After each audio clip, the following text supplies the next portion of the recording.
স্থানীয় সময় শুক্রবার মধ্যরাতে বিস্ফোরণে কেঁপে ওঠে ইরানের রাজধানী তেহরান। ইরানের রাষ্ট্রীয় টেলিভিশন জানায় দেশটির সামরিক ও পারমাণবিক স্থাপনা ঘিরে হামলা চালিয়েছে ইসরায়েল। আন্তর্জাতিক গণমাধ্যম জানায় তেহরানে ৬টি বিস্ফোরণের খবর পাওয়া গেছে, তবে কোনো ক্ষয়ক্ষতি হয়েছে কিনা সে বিষয়ে এখনো কিছু জানা যায়নি। হামলার পর তেহরানের ইমাম খামেনি আন্তর্জাতিক বিমানবন্দরে বিমান চলাচল সাময়িক স্থগিত করা হয়েছে। সর্বোচ্চ সতর্ক অবস্থায় রয়েছে ইরানের প্রতিরক্ষা ব্যবস্থা। ইসরায়েলের পক্ষ থেকেও ইরানের পরমাণু ও অন্যান্য সামরিক স্থাপনা লক্ষ্য করে হামলা চালানোর বিষয়টি জানানো হয়েছে। মধ্যরাতে চালানো এই অভিযানে অংশ নেয় বহু যুদ্ধবিমান।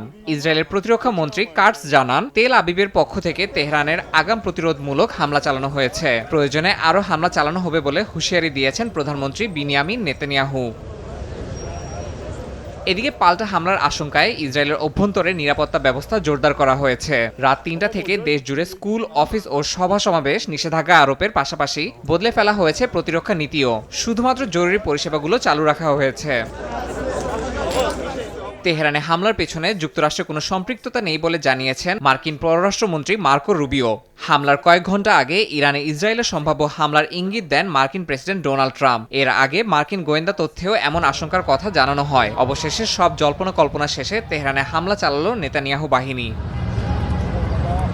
এই ঘটনায় মধ্যপ্রাচ্য জুড়ে পরিস্থিতি ক্রমে ঘোলাটে হয়ে উঠছে। যুক্তরাষ্ট্র এই হামলায় সরাসরি জড়িত না থাকলেও তাদের সেনা ঘাঁটিগুলোর নিরাপত্তা জোরদার করেছে।